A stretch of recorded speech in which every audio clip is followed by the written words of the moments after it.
Beshalach. And it's one of the most wonderful parashiot because it talks about how Hashem took the Jewish people out of Mitzrayim and how he split the sea for us. So we're going to try and go through the story really fast because the whole parasha has many, many different stories. I'm Paro and I'm so scared that I'll die in Makat Bechorot. And I told Moshe, go, leave Mitzrayim and go. So Moshe Rabbeinu and the Jewish people all packed up and very quickly they left Mitzrayim. They didn't have time to bake bread properly. So instead, what did they bake? Who remembers? Matzah. And Moshe said, Jewish people, let's go. It's time to leave Mitzrayim, everyone. The daddies, Moshe and Aaron helped him, the daddies and the mummies and the little children and the old grandparents. Everyone said, yay, we're leaving Paro, we're leaving Mitzrayim. And they left Mitzrayim. Children, Hashem sent something very special to guide their way. Here's Egypt, they left Egypt. And as they traveled, children, on their way, Hashem sent a cloud during the day, and the cloud guided their way during the day to see where to go. At night, to be able to know where to go, Hashem sent a pillar of, I'm holding it upside down, a pillar of fire. And the Jewish people followed the pillar of fire and the pillar of cloud. And also, children, Hashem surrounded the Jewish people with clouds that protected them. First, it protected them from wild animals like snakes and scorpions.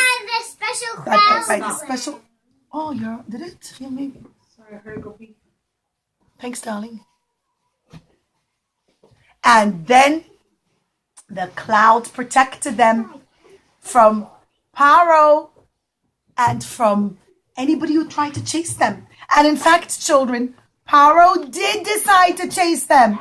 You see, children, after the Jewish people left and there were no more 10 makot, Paro thought, what did I do? I let the Jewish people go. I don't want them to go. And he called all his strongest soldiers, the mightiest and the strongest and the most powerful. And there were thousands of them. To every one Jew, there were 600 Paro's Mitzri soldiers. And he said, come on, let's go chase after the Jews and bring them back. We shouldn't have let them go. And all the bad Egyptian soldiers followed him and they said, yeah, let's do that. And they all came with their horses. Can you make horsey sounds? Hey. And they chased after the Jews. Now, even though it was 7 days since the Jews had left, Paro and the Mitzrayim rode really fast. And the Jewish people were now standing at the banks of a sea. There was a big sea in front of them, children. It was called the Yam Suf. And the Jewish people had nowhere to go. In front of them was a big sea. And behind them was Paro with his soldiers. And all of a sudden the Jewish people turned around and they looked behind them. And they said, oh, Moshe, save us. Look. We see Paro behind us. Where should we go? And there is the sea in front of us. And Moshe davened to Hashem. And Hashem said, now is not the time to daven. Now it's time to go forward. And he said, go forward? Where to go? There's only a sea in front of us. There was one man. His name was Nachshon ben Aminadav. And Nachshon ben Aminadav said, I know Hashem will save us. I'm not scared. If Hashem said to go. Right, and he started to climb, children, by the water. First the water touched his feet. And then the water went up to his waist. And then the water went all the way up to his chin. And he was about to drown. And you know what Hashem did? What did Hashem do at that point, children? Hashem split the sea open. and the sea opened up, and it became a wall of water on one side and a wall of water on the other. And now the Jewish people had beautiful dry land to walk through. Actually, children, we're told that the sea, according to Rashi, didn't split only two ways. It split into 12 parts, so that the Jewish people, each tribe, had their own path to go with. But regardless, it doesn't matter. All we know is that we need to remember is that the sea split, and the Jewish people started to walk on dry land. But the children and the little babies, some of them were very scared, and they said, "Oh, we don't want to go. We're scared of the water." There were many little kids who said, and all the kids. Right, and the children were afraid, and they said, "We're scared to go." So you know what Hashem sent, children? Okay, children. No. But now, darling, I'm so happy that you learned so well. Mora wants to teach because it's a very long parsha. Hashem sent beautiful birds, children. And the little birds started to chirp. Can you make a chirping birdie sound? Hashem sent the beautiful birds. And when the Jewish children saw the gorgeous birds in the sea, well, in the sea, they were in dry land, right? Because the sea was split like this. There was dry land. There was water on either side like a wall, but the middle was dry. And so when they saw the birds by the middle of the sea, the Jewish children weren't scared, and they followed after the birds, and they followed, and they started to go from one side to the other. And Moshe led the Jewish people, and they all started to cross the sea. Children, when they crossed the sea, the men sang a beautiful song. It's called Az Yashir. It's a beautiful song, singing and thanking Hashem for saving the Jewish people. But do you remember Moshe's sister? What was her name? Miriam.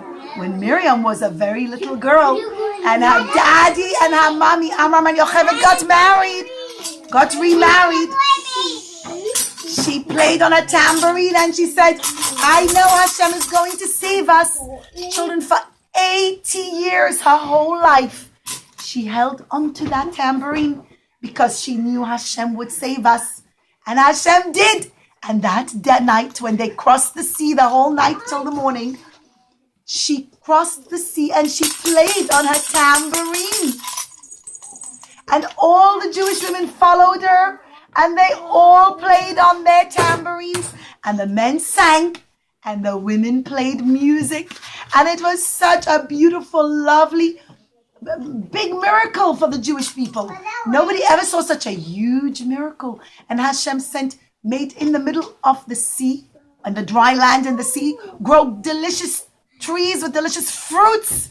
And it was the most beautiful garden they were walking through. And everybody sang and thanked Hashem, and they all sang Ashir. Well, Paro and all the Mitzrayim said, "Hey, look, the Jewish people are crossing the sea. They're getting to the other side. Let's go chase after them." Children, they were very foolish. Hashem split the sea for the Jews. But would Hashem split the Jew from Paro and the Egyptians? No. Well, Paro and all his bad soldiers came, and they followed after the Jews in the middle of the sea. And they started to cross. In the beginning, the water still stood up. But Hashem made the ground very muddy for them. For the Jews, the ground was very dry and comfortable to walk on. For the Mitzrayim, the land started to turn very sticky and muddy. And all their chariots that they were coming and chasing after the Jews with their horses and their chariots, it all got stuck in the mud, and the wheels got pulled off. The wheels fell off, and the horses were dragging the chariots without any wheels on it. And all the Egyptians were getting jolted around because there was no wheels on their carriages anymore. Who can go bounce like this? Oh, it was very uncomfortable. And all their bones started to ache and started to get dislocated. And then, children, when the Mitzrayim was slap bang in the middle of the sea, where the sea was, Hashem went whoosh, whoosh, All the water came back and the sea became a regular sea again. And it drowned all the Egyptians. All the Mitzrayim got washed away. And Hashem, well, actually, it's a good question, darling. Even Paro. Children, Paro actually survives because Hashem wanted Paro to come out and tell the world what happened. And Paro, he becomes, not now, darling, not now, sweetie. Paro, not now, sweetheart. Laura can't take comments now, darling. Paro does go out and he becomes the king of the city of Nineveh. We learned about it by Yom Kippur time when we learned about Yonah. But we're not talking about that now, children, okay? Somebody asked, so it was important that I teach you correctly that Paro does not drown, but he suffered a lot. He swallowed a lot of water and all his bones were broken from being jolted around so much. He was in a lot of pain, but he survives so that he should go out and tell the world about the huge miracle that happened to the Jewish people. Actually, the world did find out. Everybody knew because when the Yam Suf split, children, Rashi tells us that the water all over the world split too. And everybody realized that Hashem was making a great miracle for the Jewish people. And children, the Mitzrayim came with their chariots filled with gold and jewels because the Mitzrayim were very rich. So you know what Hashem did? Hashem made all the jewels and the gold and everything that they brought, it all got washed out. And it all came out on dry land where the Jewish people were. And the Jewish people collected all the gold and the silver and the money and the jewels that the Mitzrayim brought with them. And the Jewish people became very, very rich. Well, children, the Jewish people were so happy. They sang Shira and they thanked Hashem. But children, when they came, now they became very thirsty because they had left Egypt and they went out into a desert. And whilst they had their clouds protecting them, Maura's just looking for her pictures, very sweethearts. They had gone out into a desert and there was nothing to drink. And they cried out to Moshe. Yeah, they cried to Moshe and they said, Moshe, we're so thirsty. We'll see that twice this parasha. Hashem makes a miracle for water. Okay, kids, sweethearts, it's a long parasha, we can't talk, okay? We have to just listen. Sometimes Maura can do an interactive puppet show. Today we have to listen because it is long. And they all cried and said, Moshe, please give us water. And they came to a place where there was a river, children, but the water was very bitter. And near that water was growing 70 beautiful palm trees. That's trees that grow dates, like one of the Sheva meaning. And Moshe said, don't cry to me, daven to Hashem. They all davened to Hashem, and Hashem said, Moshe, take one of the palm trees, take the tree, cut it up, and throw it inside the river. And all the water will turn sweet. And that's what happened. So in Mara, all the water turned sweet. And the Jewish people had what to drink. But then they continued traveling, children. And now they were very hungry. And the Jewish people began to get very angry. And they said, some of the people among the Jews were not very good. And they said, oh, why did you take us out of Egypt? Now we have nothing to eat. We're going to starve here in the desert. And Moshe said, how can you say that? Hashem makes such wonderful miracles for us. You can't say that. Hashem will always take care of us. And Moshe said, don't be scared. You must stop arguing and complaining. Hashem will send you food from Shamayim. And Hashem did, children. Who knows what's the name of the food that fell from Shamayim? You know what Hashem did? Hashem made rain down from Shamayim man, children. Man was like this white seeds that came on the floor. And the Jewish people ran out and they collected man. And Moshe said, every day man will fall. Don't be scared. You'll always have man, and man will taste like whatever you want it to taste. But on Shabbat, no man will fall. Instead, on Friday, you have to take 2 portions of man, one for Friday and one for Shabbat.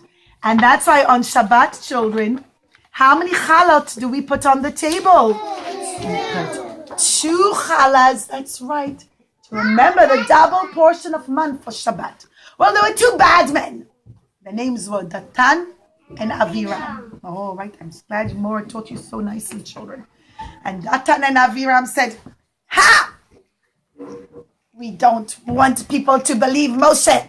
Why is he the leader in Egypt? We were the richest Jews. We were the most powerful. Yeah, but we weren't the ones to take them out of Egypt. Doesn't matter. Let's show them. I think it's still going on. Yeah. Let's show them that Moshe is not telling the truth. How are we going to do that? You know how? We'll collect man, extra man, and we'll lay it out in the middle of the night on Friday. So when people wake up in the morning on Shabbat, they'll find man. And children, that's what the evil Datan and Aviram did, kids. Mora is going to use, I don't think man looked exactly like this, but that's what I'm going to use. They collected extra man, extra white seeds, and in the middle of the night when no one was looking, they went and they put man out in the desert, on the desert floor, so that when the people wake up in the morning, they'll find man. Well, you know what Hashem did, children? Hashem sent lovely little birds, and the birds, early in the morning, before anybody woke up, came, and the birds went and they went. The birds ate up all the man on Shabbat morning. So the ones that Datan and Aviram laid out. So when the Jewish people came, there was no man on the floor. And Datan and Aviram's trick to try and trick the Jews to hate Moshe, it didn't work. Children, this week's parasha is Parashat Shirah. It's a custom today before Shabbat comes in, children. You're supposed to go out, especially the children, to go out and to feed the birds for 2 reasons. One reason, when the Jewish children were scared to go into the sea,